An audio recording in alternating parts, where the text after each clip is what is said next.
Hey, you guys, welcome to our Facebook Live.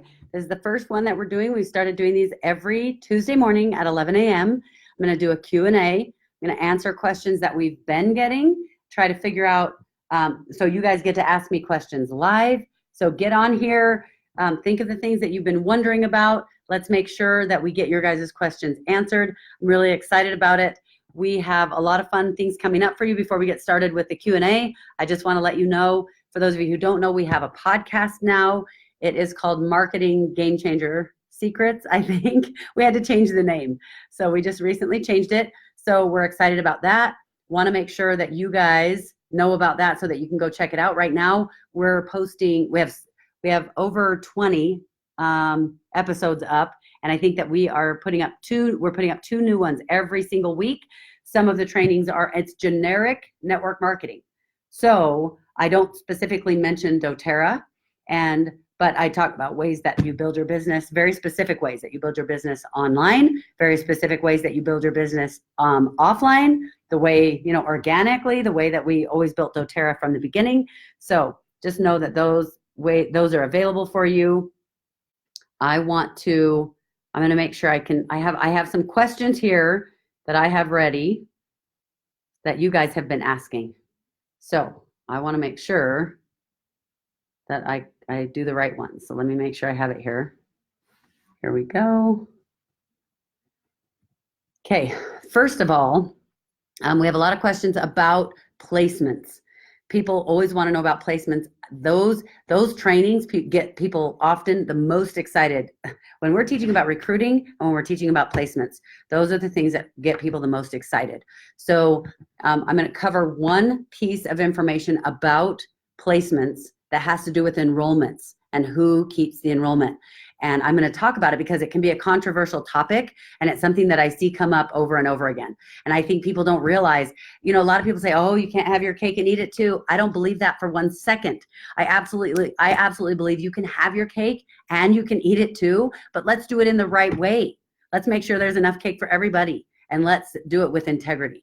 So that's the way I look at it. That's the way we deal with it. So I'm going to talk about this first, and then I'm going to answer Callie Morgan's question from yesterday.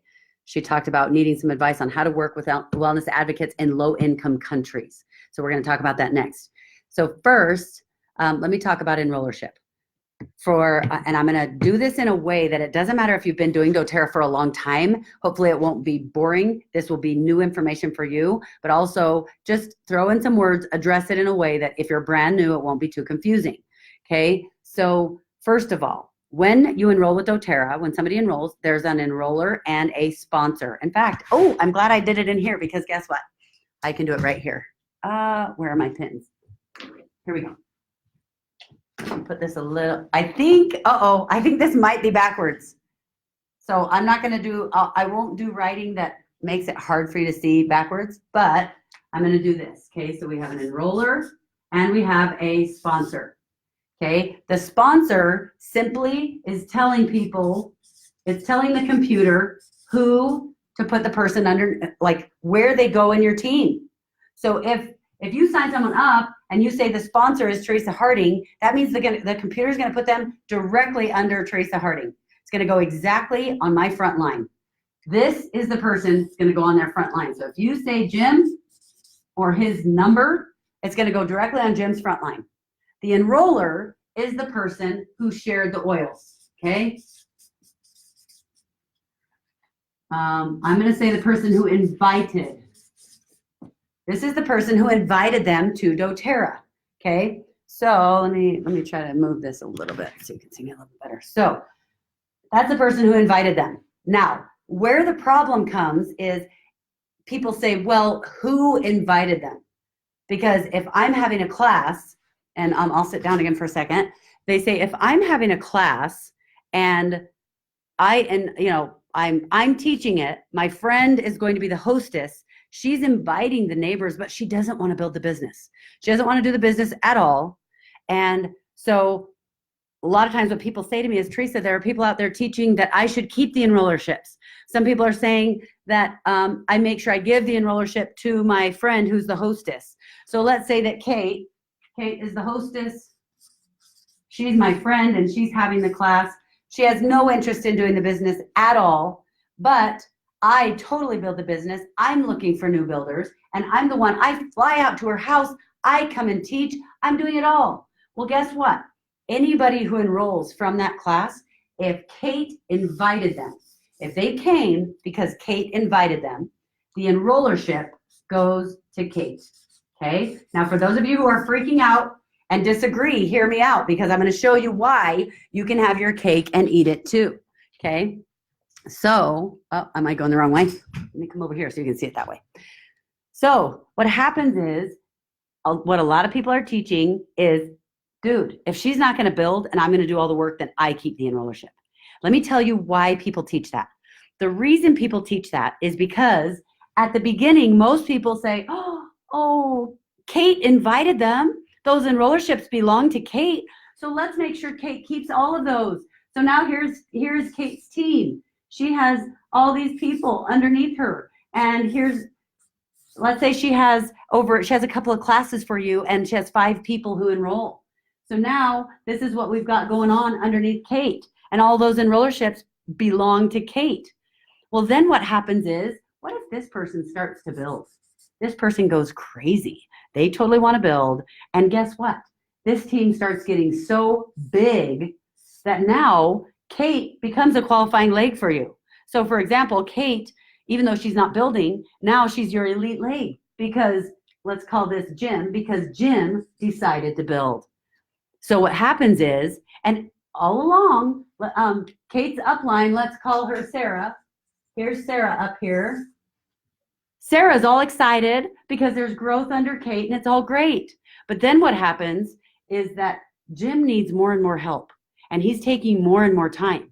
But Kate isn't doing anything with Jim because she never wanted to build in the first place. So now what happens is Sarah starts feeling like I have to take care of Jim and Kate won't help me. So Sarah starts to resent and she starts to get frustrated and then she starts to realize, hey, I'm only ever going to be able to hit her as elite. She's never going to be able to help me move up and rank advance past her being elite. So let's say Sarah's trying to hit silver. As soon as Sarah hits silver, guess what?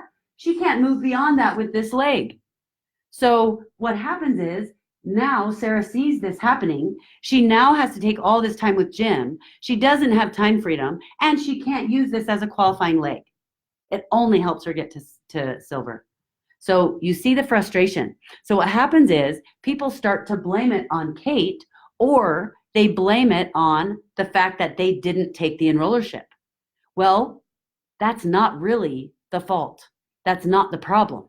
But see, if we tell ourselves that that is the problem, then what happens is now next time this happens, guess what Sarah's going to do?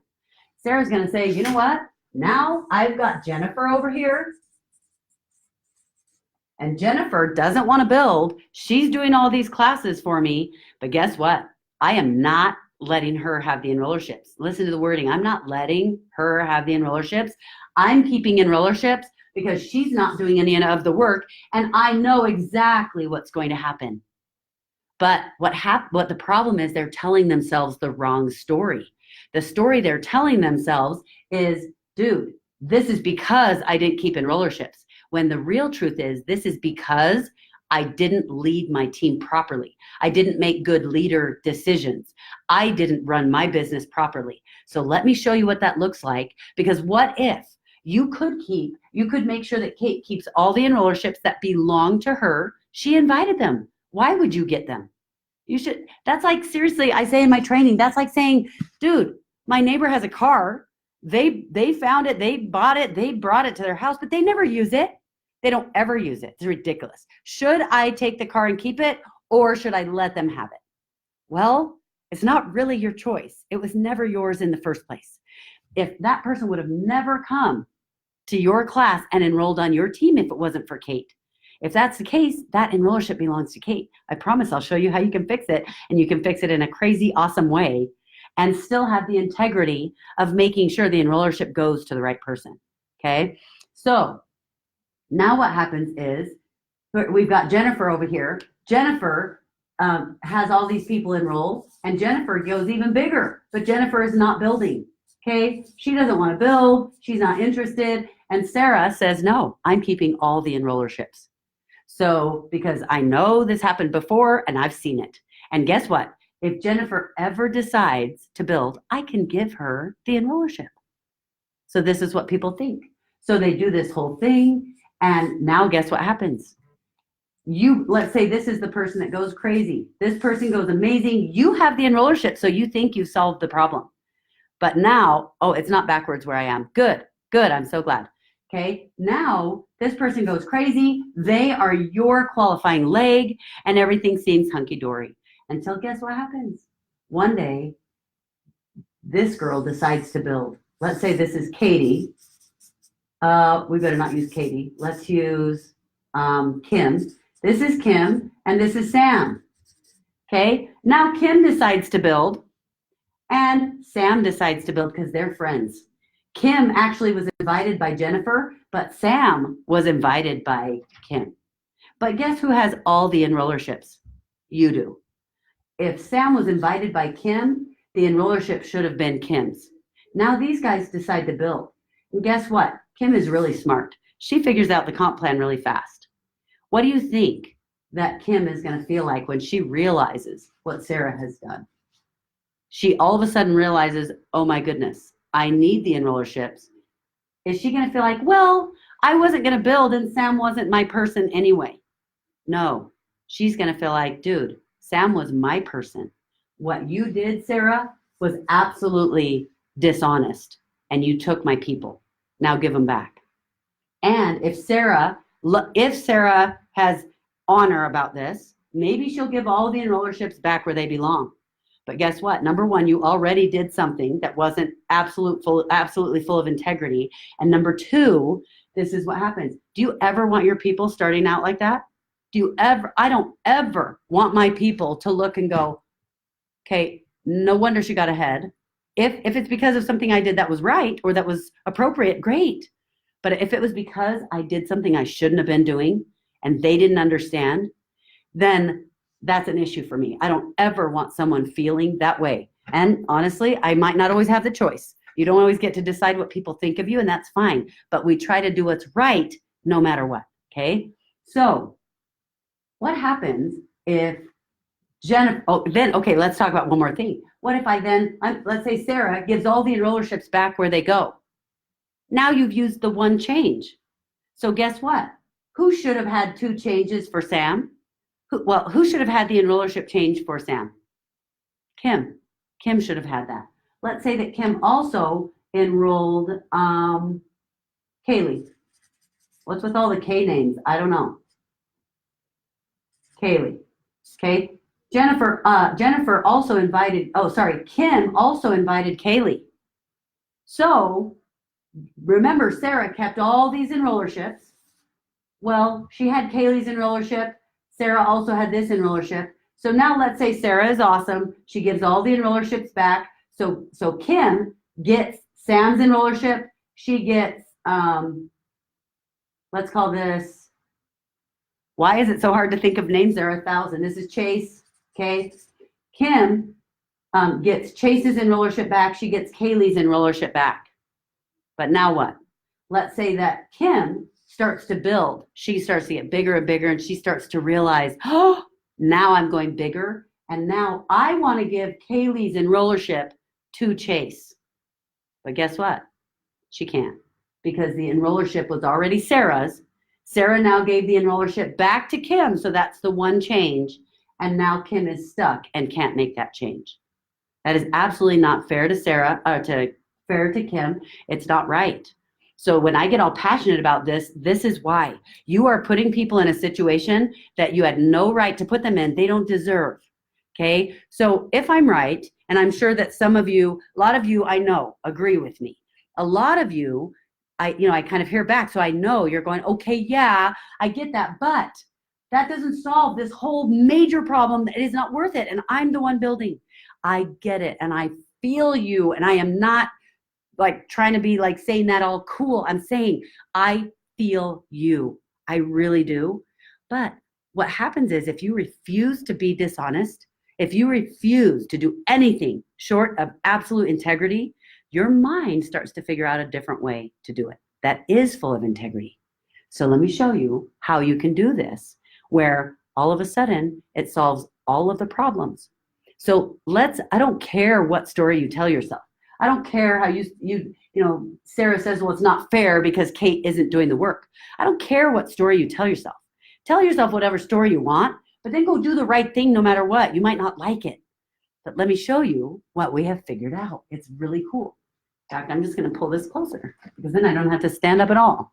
So let's say that Sarah has total integrity. She's like, no, I am giving all the enrollerships. Well, I say it that way. Sarah's not giving the enrollerships to anyone. She has no right to give someone something that already belongs to them. So she says, okay, let's make sure all the enrollerships go where they belong, whoever invited them. So I'm saying, even if Sarah and Kate and Sarah are awesome friends, if Kate invites 10 people to the class and Sarah invites 2 people, but those 2 people are friends of Sarah's and Kate's, then guess who gets enrollership? Sarah. Sarah's the one who invited them. If she's the one who does the invite and they come, then that's who gets the enrollership. Now, this is more of placements that we're not going to go into today, but I will just say, if those 2 friends that Sarah invited are really close friends with Kate, then if they enroll, then it might be a good idea to put them under Kate. But if Kate's not building at all, you don't need to feel like you need to put them under Kate. If Kate is building, absolutely look at that, because you're probably making a huge mistake if you don't put them under Kate if they're close. I'm not talking about just acquaintances. But if Kate's not building, put them wherever you want. Don't feel like you have to put them somewhere special, although the caveat with that is with family. If there's a mom and a daughter who come, we know, well, some of you know, we don't like to put family on the front line.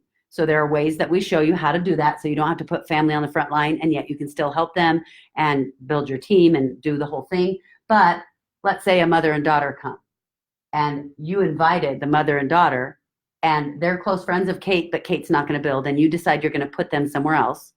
That's okay, but you don't split up the mom and the daughter. Keep those together, preferably not directly underneath each other, but that's a different training, okay? So now you can see why I'm so adamant about do not take enrollerships that don't belong to you. But I also teach just as strongly, do not give away enrollerships that belong to you. I don't care if I invited Sarah, if I'm Sarah and I invited these 2 friends and Kate says she's going to build and Kate's doing all the action. She's awesome. I'm going to put these 2 friends under Kate, but I'm keeping the enrollership, not because I'm selfish. Hopefully you guys have figured out now there are about 10 reasons for every single thing I do. And it's absolutely to protect my team. It protects me. It is a much higher level training, okay? So now let's talk about, okay, how can you have your cake and eat it too? So how can you be Sarah, get what you want, and at the same time still have absolute integrity the way that I just taught you? And this is how you do it. There is a conversation that you have with Kate. When the class is over, if Jim says that he wants to build, let's say, because by the time you're done, you know what it's like. You know kind of what people are thinking or doing. I might go to a class and I'll teach about the essential oils, and it's not even a business class. We kind of cover the business a little at the end. And then when I'm helping people at the end, I know how to say the right things to get to pique people's interest so that I can find out what they really want. I'm not trying to trick them into wanting to build, but a lot of people are builders and they just don't know it yet. You guys know exactly what I'm talking about. You know you have some of those where you meet them, they're like, no, I'm not going to build, but I have these 40 people who want to enroll right now. You're like, okay, you're not a builder. I mean, we'll pretend like you're not a builder, but you're kind of a builder, okay? I can tell very quickly what that's like. And if that's something that you don't feel comfortable with, we'll cover more trainings here on how to get to that place. But by the time I'm done, I have a good idea that this person is probably going to be a sharer. I don't always know. And of course, they can make their own decision. This person is probably going to be a sharer. This person is probably going to be a builder. And Jim wants to build. Jim is going to be a builder. So we'll put a star here too. And this one wants to be a customer. Okay. So I have a good idea. So what I'm going to do is I'm going to talk to Kate. And before I share with you exactly what you say to Kate, I'm going to add one more piece to all of this stuff I talked about. What happens is some people will teach, yes, I get all that, but the way that this is what they say. They say the way to handle this is to go to Kate and explain to Kate what would happen if she builds and how, if she's not going to build, you're going to keep the enrollerships. And they say, well, just explain it to them. Okay, I absolutely disagree with that, and I'll tell you why. Because number one, what I'm about to teach you is a way better way to handle it. And number two, because how many of you, when you were not interested in building, because we know that most people did not think they were going to build at the beginning, right? Those of you who were not interested in building, how many of you, if I had come to you at the end of the class and said, oh, well, these people would be under you and you'd get the enrollership and let me explain. How many of you would have thought immediately, oh, okay, then I'm going to build? Most of us wouldn't. And most of us would not even get it. And yes, we can explain all. Number one, if you explain it so they really will understand, you're talking too much. That's way too much explanation for someone who does not want to build. But even if I explain just a little bit, there's no way they're going to completely understand what they are giving up. You don't go in and just take their enrollerships. Okay, so now let me show you what you can do. I go to Kate and I do that basic explanation. But I'm going to tell her this. I'm going to say, Kate, I'm going to explain, talk to her a little, see if she's interested in maybe looking at building. And the way that I do that is the 3 pathways. If you learn how to do the 3 pathways right, I am telling you, you will be able to, like 98% of the time, you will get your answer from Kate. And a lot of times they will start building. And they'll build not because you talk them into it, but because you help them understand what it really means. And most people think, oh, okay, I could do that. And they might commit to being maybe a sharer. If they don't want to commit to building strong, then this is what I'm going to do. I'm going to say, I'm going to talk to her about that stuff. And then she says, well, I don't really want to build. I just want to be a consumer, whatever she says. If she wants to be a sharer or a consumer, I say, okay, awesome. Guess what? I don't act all disappointed. I don't act like, oh, that's too bad, Kate. You're missing out. Like you don't get it yet. And I'm sorry that you're not smart enough to figure this out. We don't try to do that, but a lot of times that is how we come across. So be careful about that. I'm going to say, okay, awesome. I have laid it out for her. And now she has decided. And all I care about is finding out her decision. I want to explain it the best I can because I want to know what she really wants. Now she's told me what she really wants. And now guess what? Now I'm going to say, awesome, Kate, that sounds great. And so she says sharer or customer. I'm going to say, okay, awesome. That sounds great. So then I have a business proposition for you. And a lot of times they're like, oh, because guess what? Now you're treating them with ultimate respect. I'm not acting like, I know you won't really get this, but let me do this. I say, I have a business proposition for you as if Kate is my equal because she is. I say, I have a business proposition for you. So this, whatever I talked to her about to explain a little bit, now she knows a little bit. I say, what is happening is I need to, in my business, I'm looking at a situation where I need to find a new leg to build. That's kind of what I'm doing right now. Now, anybody on my team, I'm totally going to help everybody. So it doesn't matter. Doesn't matter where they are, but 80% of my time needs to be spent building my core leaders who are working hard. I need to spend 80% of my time helping them. The rest, the 20% of my time is spent on kind of helping everybody else, making sure I do trainings and teach people how to use the oils and, that kind of thing, okay? So I'm just going to, and it's going to be very brief. I'm going to say, so I have a business proposition. This is the situation. I need to build a new leg. And I could do one of 2 things. I could either start a new leg on my front line, or this person who came to the class tonight is really interested in building. And I totally would be willing to help that builder and help them build their team and just focus my attention on this builder or on this builder and on Jim. These 2 people really want to build. And so I can focus my time on them. And what that would do is it would be building underneath you because these are people you invited. They're on your team. But I would need to have the enrollership. Right now, all of these enrollerships are yours. I don't need them all. I just need the enrollership of the person who blah, blah, blah, whatever. Or I might say, because if these 2 are going to build, I might talk to her about both of these enrollerships, because I know that later, if let's say this is Corey, if that's Corey and this is Jim, I know that later I'm probably going to have to give the enrollership from Jim to Corey. I'm going to keep the enrollership, but if these are the two builders, I'm going to put them underneath each other. So they're going to be building together. And when Corey gets to the point where he needs this enrollership, the way that I train in placements, then I know I'm going to need to give this enrollership to Corey. So in my mind, I'm planning ahead, knowing what needs to happen, because you usually don't need all the enrollerships. But what I say is, so in order, so bottom line is I have two options. I can either start a new leg somewhere, on my front line, or I can build out underneath you. And if I build out underneath you, what that does is that, everything I build under there, you get commissions off of that. So the bigger that team gets, the more you get paid. But in order to do that, I would need to have the enrollerships of Corey and Jim, because I know how to structure it, and I'll need to have that to help Corey be successful, to help Jim be successful, and do what we need for structure later on. So my business proposition to you is, if you want to give me if you're okay letting me have the enrollerships, I can take the enrollerships, will come to me, and then this will be my leg that I'll start focusing on and building.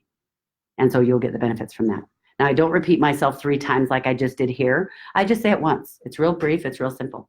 And I treat it like I don't care which, because I know how to find builders. I'm not desperate. I don't need this. And through my trainings, will help you not be desperate either. But what needs to happen is I present the business proposition, but in a way that makes it so win-win. Because by the time I'm done talking, Kate better feel like, oh my goodness, it's a no-brainer, duh. Because is it a no-brainer? Yes. And if I start with enrollership here with Corey, guess what? If Kate ever does decide to build, and she does enough work that let's say she becomes diamond, but in order to be the diamond, she needs this enrollership back. Well, guess what? I have enrollership, so now I can give her, I can do the transfer.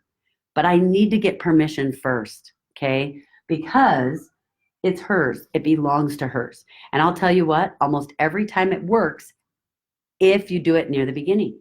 If you wait too long until Kate is making $2,000 a month, then that's when you start having major problems, and they often won't do it.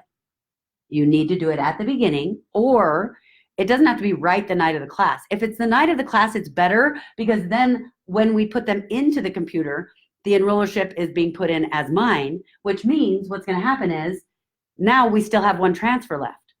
If it happens, let's say it happens 2 months later. 2 months later, Corey decides he wants to build, and then I have that conversation with Kate. Well, now the person's already in. Who has enrollership? Kate already has enrollership, because that it belonged to Kate. So now I have the conversation with her. I say I would need enrollership. If Kate wants to give me enrollership, she can transfer enrollership to me. Now we're good to go. And so you've used your one transfer, but this is exactly why dōTERRA has given us the extra. They've given us the extra transfer. So they have an exception that they will let you do, where if you're let's say you've already used your one transfer. So let's say 2 months in, Corey starts to want to build. I have the conversation, or Sarah has the conversation with Kate. Kate says, yes, you can take enrollership. Now the enrollership belongs to Sarah. Well, guess what? If Kate ever does want to build again, the exception in dōTERRA says, okay, you're only supposed to have one transfer, but we will give you a second transfer if it only can go back to the original person who had it. So do you see how doing it this way actually solves all of your problems, and yet you still do it with integrity? Now, I have had people, let me see if I have any questions. Let me look. Let's see. Lisa says, I agree with you, Teresa. Kate can be one of your executives under your premiers. Right. There's so many options. Jen says, I have a woman who refers me tons of people, including her mom and sister, and refuses to upgrade, so I can't even stack them under her. Thank you for bringing that up, Jen, because that's a really good point. So we know that there are two types of ways that someone can sign up. They can sign up as a wellness advocate, or they can sign up as a wholesale customer. Okay, so a wholesale customer, nobody can go underneath them. A wellness advocate, you can put people underneath them. So yes, that creates a new situation, because if the person, like you said, Jen, refuses to upgrade to a wellness advocate, that doesn't matter. You can't put anybody under them. So guess what? Now it's totally your choice.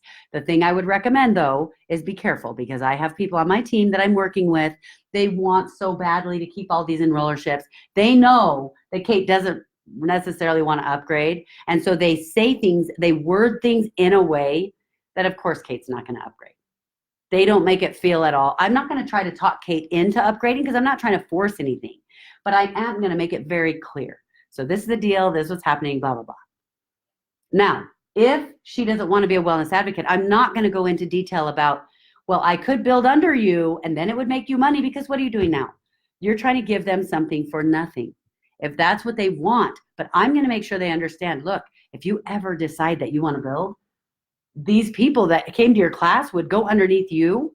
But if you don't upgrade to a wellness advocate, then that nobody can go under you. That's just part of the deal. So if they then still say, no, I don't want to, because then great. I'm not going to sit there for 10, 15 minutes trying to convince them.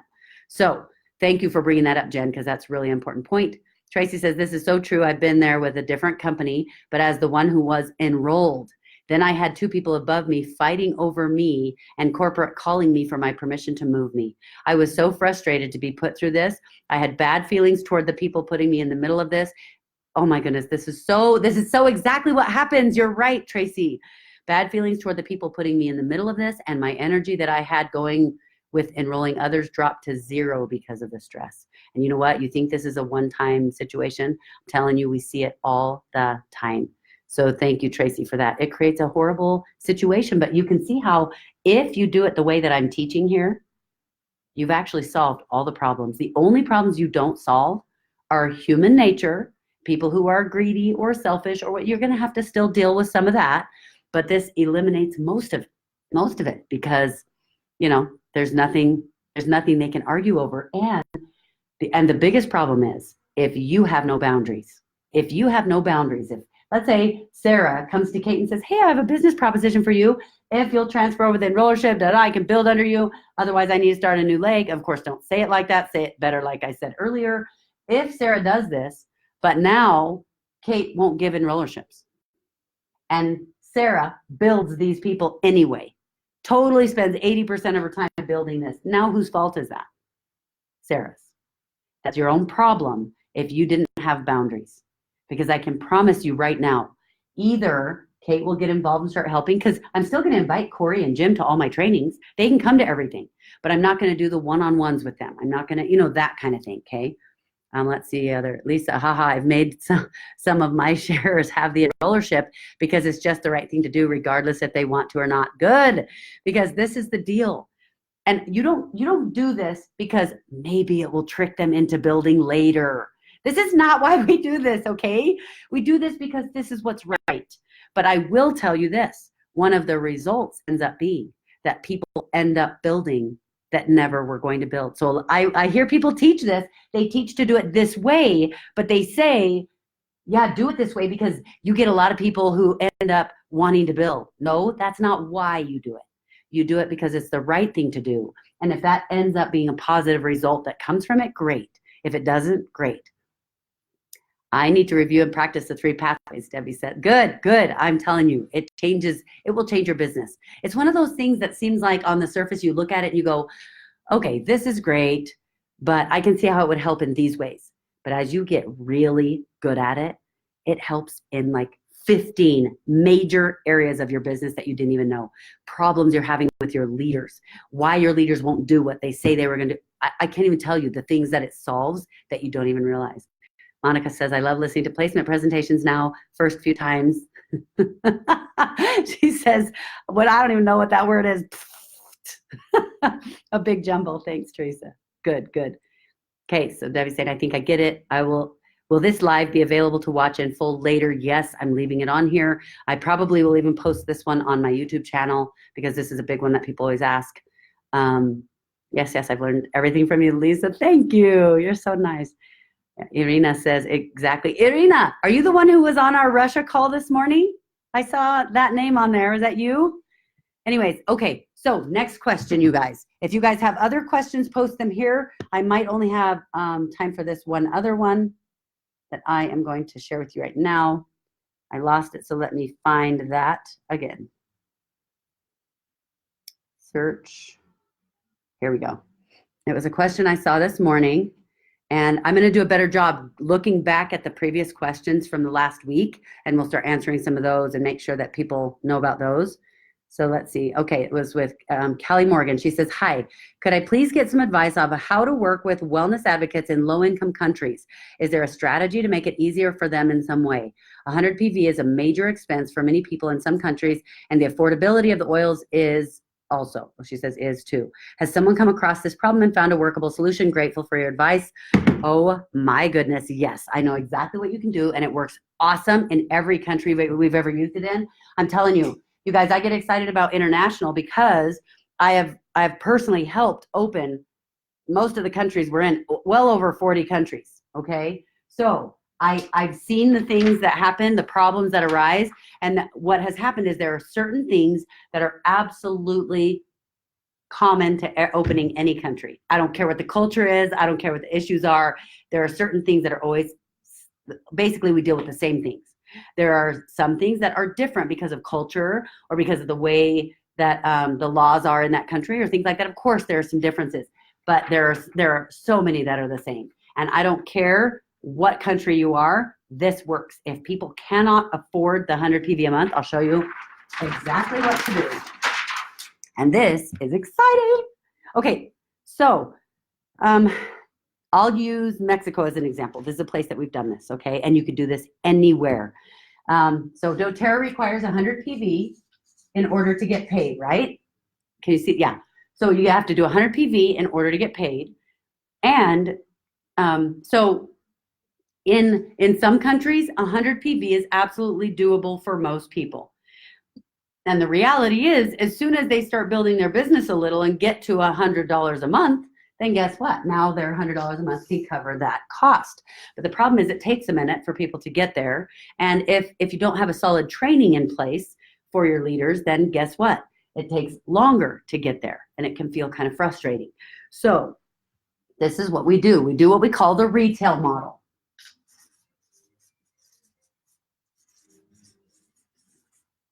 Okay? What the retail model is that someone buys their 100 points a month.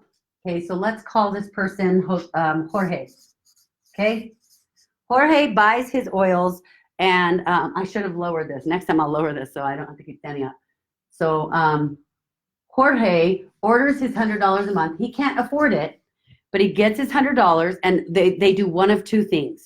They either buy it themselves, or they can go in on it together with a group of people. So maybe Jorge has his mom and his sister and his brother who want to do the business. So they might make that order of 100 and they each pay $25. They can do the group as big as they want, okay? So that's what you do. And then they take the oils and split them up evenly. If it's this group, then you split the oils up evenly. And everybody they put it in little tiny sample bottles, the little sample bottles. And what you do is you figure out the cost per drop, okay? You need to know the cost per drop. And we have some of these charts from different countries because we've done this.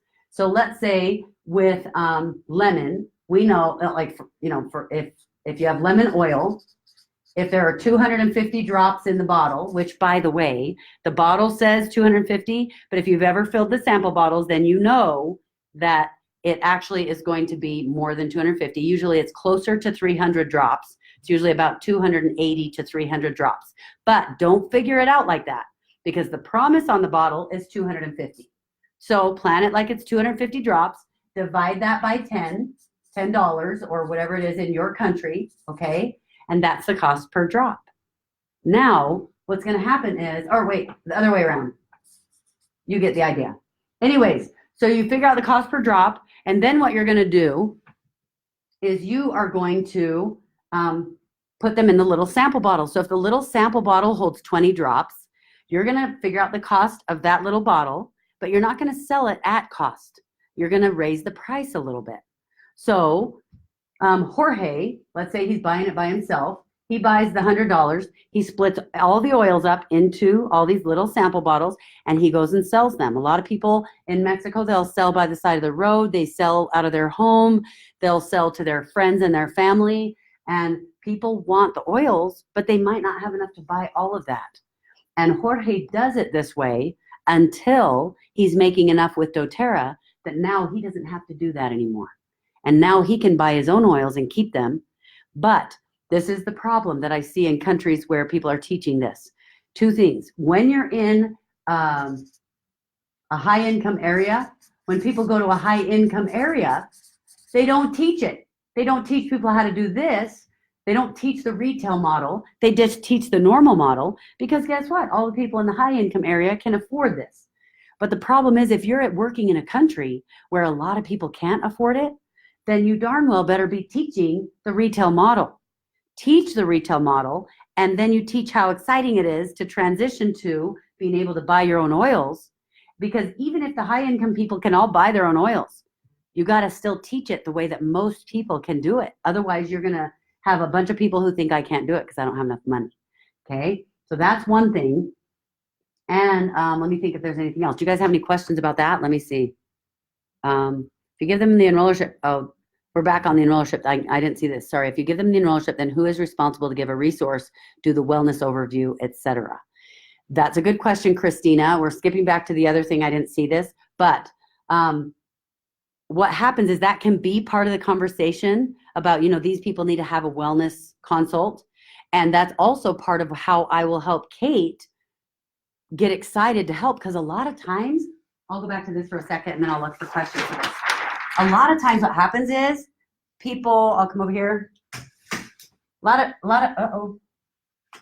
times what happens is when I'm having the conversation with Kate, Kate loves to help people. That's why she's having the class in the first place. She wants to help these people. She loves oil. She wants to share it, but she's afraid that she doesn't know how to do the business or that she won't be good at it. So now what happens is when I have that conversation with Kate, I don't say somebody's got to do a wellness consult. Are you going to do it? Because if you're not going to do it, no. I say we do this really fun thing. It's called a wellness consult. And what we do is basically it's all about them. We sit down with them. We have an outline. It's super easy to follow. We just go through and ask them the questions, basically help them learn how to use their oils. So as I'm working with these people, somebody is going to need to do these wellness consults with them. And as someone who is taking charge of helping them build, that would be something that, you know, I'm sure you would love that, you know, that's the kind of thing you love. I think you'd have fun doing that. So that might be part of the conversation that I have with Kate, okay? But that gives you an idea, okay? Let's see, okay. So other country money issues, check this out. Oh, Irina says, yes, that was me, good. Oh, thanks, Lisa. You're saying some nice things. Oh my gosh, yes. Yeah. I have a Mexican builder right now having a hard time getting enrollments. And that's why a lot of times, because I'll tell you what, in a lot of the countries where they don't have a lot of money, a lot of times they are hungry for a business. They would do it in a heartbeat, but they don't see how they can make it work, okay? So Christina asks, is that okay to resell it? Yes. So even though, you know how on the forum when you set up your account and it says, this is for personal use or whatever, it is for personal use. Is Jorge using it for personal use? This was something I used to meet with the owners about and say, okay, is this okay when I sign up the spa, if they're going to buy a bunch of stuff and sell it at the spa or use it with their massage therapist? And they said, yes. I mean, obviously you want to be careful with that. dōTERRA has that in place. If you're taking advantage and being, and doing things that you shouldn't be doing, then dōTERRA has the option to come in and say, oh, sorry, we're going to stop that. You can't do that, Kate. So that's what that's for. It's a protection mechanism. Just like, you know, in the agreement that you signed with dōTERRA, it says that you will enroll 2 new people every single month, and that if you don't, dōTERRA can take your business away. Well, guess what? Or they cancel your account and you wouldn't get your check. That's in there. But do they require that? No. That's actually in there as a protection mechanism because they've seen some scary things that have happened with other companies. So that's there in case they ever need to use it because someone is being dishonest or, doing some pretty bad things, which, some of which I've seen. And so those things are there as a protection, but we have spas who totally, buy oils and use them for that. So yeah, but just make sure you're being honorable and running your business with integrity. So Debbie says, what if your builder in Canada feels that they can't afford 100 PV? Could they also start selling smaller bottles? Yes, you can do that anywhere. The thing is, in certain countries like Canada, the economy is good and things are great. I wouldn't start off with the retail model and say, hey, we do the retail model here. I would teach the normal way and say, for those of you who need a little extra help getting started, because nobody wants to hear, hey, for those of you who are poor, those of you who don't have any money, many of us have been there, and it's some ways that people say things can be kind of offensive. But so be thoughtful and caring about that, but at the same time, yes, absolutely, I would say that. So let's see, can we do this in the US as well? I have some gals who are low income but want to create an income. Yes, absolutely, yes. And they can, obviously there's only one name on the account, but so if these guys want to do it together and share the cost, then it can be under whoever's name they decided, but that is the person who owns the account. So if that spot gets big and they have not taken the actions to go get their own spot underneath, then there's a problem, because if Jorge is the one who gets that spot and he's not honorable and that spot starts making money and he decides not to give it to these guys, there's nothing we can do about it. What I do when I have someone like this and we set it up like this, if they're serious builders or they have influence or I can see they're going to be building, I have them create a legal document outside of this where it shares that spot is equally shared and the proceeds are equally shared or whatever. But that's not super common. We don't usually do the legal thing outside of doTERRA because usually one of these people pops out as the big builder. And then as everybody can start affording their own spot, their own oils, they're ready to branch out, then they can move on to the next one. Can I make my own rollers with crystals and sell them at a farmer's market? Absolutely, you totally can. But you cannot call it doTERRA. You can't say, you can tell them, I use doTERRA oils. This is my product that I sell, and I use doTERRA oils, and this is why. And I'll tell you what, if you do that, if you sell other products that you have made out of the essential oils like soap or whatever, blends or whatever, you can totally do that. And you will end up finding that will bring people to you who want to enroll with you in doTERRA because they want their own oils. So, all right, you guys, thanks so much for taking the time with me. I am going to end this, and remember, we'll get better at balancing the time, but I'm going to make sure that I'm teaching online, how to build online, how to build offline. These things that we talked about today are relevant to either. So just remember, it doesn't matter, like whether you're building online or offline, that placements, you're going to need to know this stuff about placements. You're going to need to know how to build with people who have a hard time affording the oils. Thank you guys for joining me, and I will see you at least by next week, if not before. And you guys are awesome. Just quick reminder, we have 3 retreats coming up. One for Russia, one for Canada, and one for Florida. I'm going to go on and do Facebook Lives in those groups right now. And wait, I might have another meeting, but I'm going to be doing it in the next little while. So watch for those. I'll give announcements, updates. Those of you who are interested in Canada, you need to go watch that one because we're having enough questions and some concerns that I need to talk to you about those. And I need to kind of let you know what's going on. And there are some things that we have some goals that we need to hit by the end of the week in order to continue moving forward. So if you're interested in Canada, make sure you go check that out on their Facebook Live, okay? And those those Facebook pages are called, you guys help me, what are they called? You guys know them better than I do. Teresa Harding is coming to Australia, or we already did that one, but Teresa Harding is coming to Russia, I think. Teresa Harding is coming to Florida. Teresa Harding is coming to Canada. I think that's what those Facebook pages are called. So be looking for those. Check it out. If you guys know that I got those names wrong, type it in here in the comments. And thanks so much. Have a great day or night or wherever you are in the world. You guys are awesome. Thanks. Okay, bye.